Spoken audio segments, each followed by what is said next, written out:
Hey, welcome back to the Board Game Closet. My name's Jimmy, and today I'm going to take a look at Dice City. This is put out by AEG and Artipia Games, and it plays 1 to 4 people in about 45 minutes.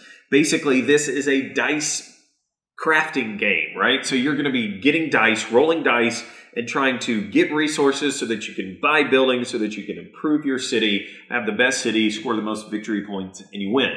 So let's take a look and see what you get in the box.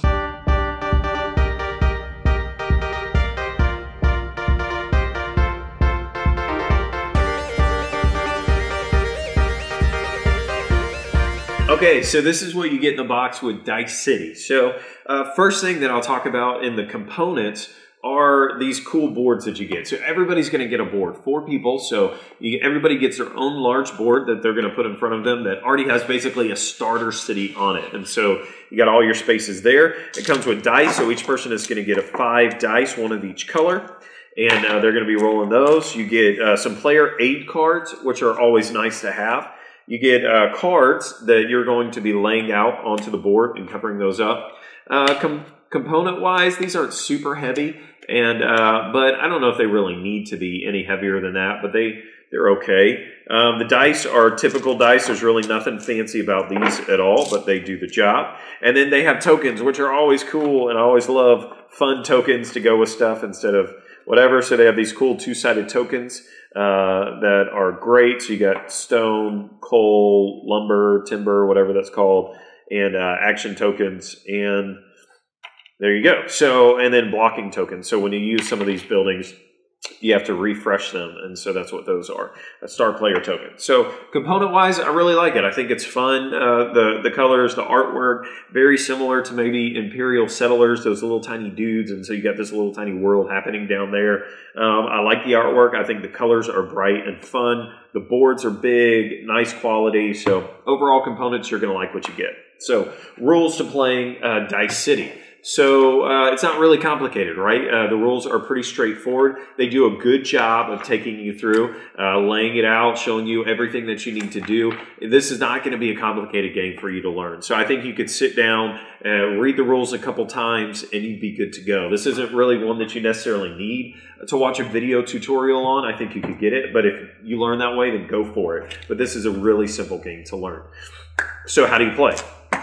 At the beginning of the game, each person gets their board, and so this is a starter board. It's really, really simple. You just roll your dice, and then you lay them out. So it's a grid, right? So you've got each row represents a different dice that you rolled, and then a corresponding column that matches the color. So I would just take my dice like I just rolled right here, and I'm just going to lay them out onto the board. And so now I'm ready to go. And so that begins the turn. Everybody rolls their dice, puts their dice out.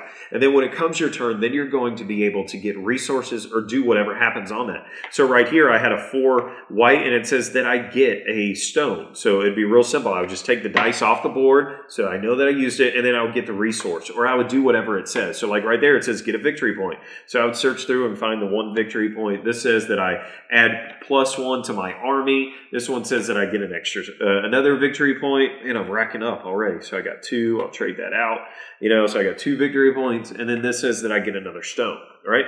And so then on your turn, you can buy cards, which is the cool part to this game, right? So you buy cards that are on the side of the board, and so it'll just tell you at the top what it takes to buy this card. So I have to pay 2 stone to get a new quarry. So, hey, I got 2 stone, I'm going to do that. So I buy that, and now I get to find a spot on my board where I want to put this out. So I can put this anywhere. It makes most sense to put this out on a spot where I already get a stone, because now I'm going to get 2 stone instead of 1. So you are upgrading your city as you go. There's buildings that you can buy that have all different kinds of abilities and things that you can do. So you're going to be able to maybe move a die left or right, or you're going to be able to cause somebody else to have to re-roll their die, or you get to use an ability of any location on your board, or use the ability of a location on anybody else's board. And so that's what all of these do. There's also some other things that you can do, like trade ships, and so these just give you straight victory points. So like to get this trade ship, it costs 2 lumber, 2 stone, and 2 coal. And so if I do that, I have those resources, I can pay them in, and then I get those 5 points associated with that. So basically, you're going to play all the way through until a couple things happen, right? until the trade ships are gone, until somebody has filled up 2 complete rows, or until the buildings are gone, I think. One of those. I don't know. We'll have to check the rules. But then that ends the game, and then you just add up victory points. Whoever has the most wins. So this game can be most compared to Machi Koro, right? It's a building game where you got dice, you're rolling dice, and you're buying cards to build up your city. I like this game better than Machi Koro for a couple of reasons. Number one, right out of the gate, I roll 5 dice, I get 5 things. Whereas in Machi Koro, I can roll on my turn and I don't get anything. Or I can actually lose money on my turn. Or I can benefit you and I don't get anything. And I hate that. I hate waiting to build up my city until I can do so.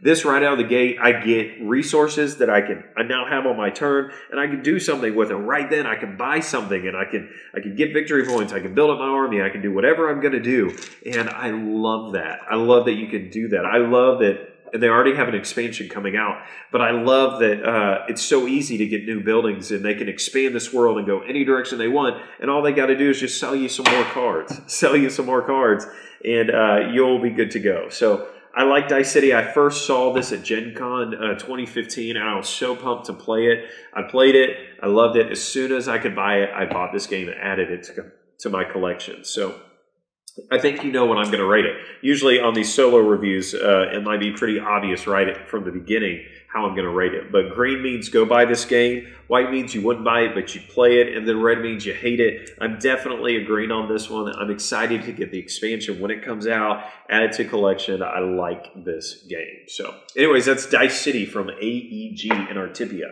So thanks for watching my review. We've got a lot more reviews on our website, BoardGameCloset.com. Check us out on Facebook, Twitter, and Instagram. There we go. Okay, so you tell me, if you've played both of these games, if you played Dice City or Machi Koro, which do you like better? And is that a fair comparison to make to those 2 games? Are these similar at all? Am I crazy? You tell me in the comments, and definitely tell us if you would give this a green, a white, or a red. Thanks for watching.